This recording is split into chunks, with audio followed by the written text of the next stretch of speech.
Di sini saya Empami Parisi dengan NPM 2457051017 akan menjelaskan pertemuan 5 itu state management. Langsung saja kita ke ininya, ke materinya. Nah, pada pertemuan sebelumnya Pratikum telah mempelajari cara membangun termuka statis menggunakan komponen UI dasar atomic design serta menyusunnya menggunakan layer dan monitor pada Jetpack Compose. Nah, pada modul ini praktikan akan melangkah lebih jauh dengan mengubah tampilan yang statis tersebut menjadi dinamis dan interaktif.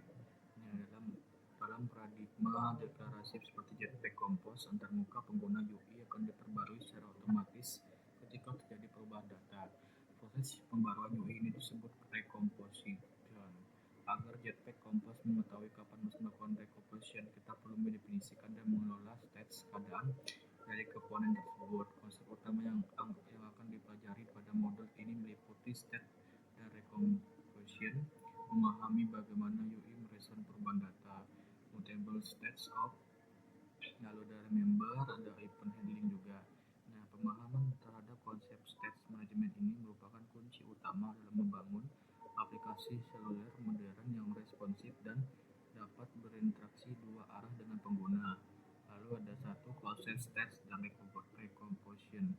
Nah, dalam aplikasi dinamis, UI akan selalu berubah menyesuaikan data tersebut.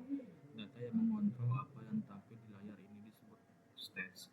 Dalam Jetpack Compose, ketika nilai stats berubah, Compose akan secara otomatis menggambar ulang bagian UI yang terpengaruh oleh data tersebut. Proses penggambaran ulang ini disebut recomposition. Berbeda dengan UI statis, pada modul sebelumnya pemahaman stats memungkinkan kita membuat aplikasi yang hidup dan responsif terhadap aksi pengguna. Lalu ada mutable stats of, adalah sebuah fungsi dalam Compose yang digunakan untuk membuat variable observable dapat diamati. Artinya Jetpack Compose akan selalu memantau variable ini jika nilai dalam mutable state of diubah. Compose akan memicu recomposition untuk memperbarui UI. Contoh penggunaan. Lalu ada 3, remember. Jika kita hanya menggunakan mutable states of, nilai state akan kembali ke awal trace. Setiap kali recomposition terjadi,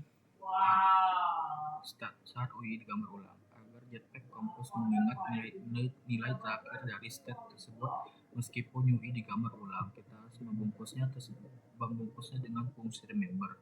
Keduanya hampir selalu digunakan secara bersamaan. Ini contoh penggunaannya. Nah, ada event handling menangani aksi pengguna. Nah, event handling adalah cara aplikasi menangkap dan merespons interaksi dari pengguna, seperti menekan tombol, mengetik, atau menggeser layar. Aksi dari pengguna inilah yang nantinya akan mengubah nilai state. Lalu ada interaksi klik pada buton. Nah, pada modul 4 kita telah membuat buton dengan parameter on click yang masih kosong. Nah, sekarang kita akan mengisi blok on click tersebut dengan perintah untuk mengubah nilai state contoh penggunaannya seperti ini. Lalu ada interaksi input text. Nah, untuk menerima input teks dari pengguna seperti forum login atau pencarian, kita menggunakan komponen text palette. Nah, text palette itu membutuhkan state untuk menyimpan teks yang diketik pengguna, dan event handler on value change untuk memperbarui state setiap kali ada huruf baru yang diketik. Nah, ini contoh penggunaannya. Lalu ada C, interaksi toggle pada buton. Nah, toggle seperti sangar atau on atau off digunakan untuk interaksi yang hanya memiliki dua pilihan, aktif atau tidak aktif, true atau false. Nah, dalam Compose kita bisa menggunakan komponen switch. Nah, komponen ini juga bergantung pada state bertipe boolean. Nah, ini contoh penggunaannya. Lalu kita ada langkah praktikum. Nah, untuk langkah praktikum kita siapkan projectnya, yaitu kita buka aplikasi Android Studio, lalu kita tambahkan import di main activity.kt. Nah, kita tambahkan di sini seperti box, icon, favorit, get value, mutable set of, remember, set value, alignment, dan graphic color. Lalu kita menambahkan state is favorit pada detail screen. Nah, kita menggunakan remember yang tadi untuk mutable state of false. Nah, untuk menyimpan dan memantau status klik tombol lock apakah sedang aktif atau tidak. Nah, kita menggunakan layout box pada detail screen. Kita membungkus komponen image ke dalam box agar ikon lock dapat diletakkan menumpuk tepat di atas gambar. Lalu kita menambahkan fungsi toggle klik dan ikon button dalam posisi top end. Kita memberikan perintah is favorit pada tombol agar status favorit berganti setiap kali ikon ditekan. Lalu kita tambahkan tombol favorit di pojok kanan atas gambar menggunakan modifier aligns.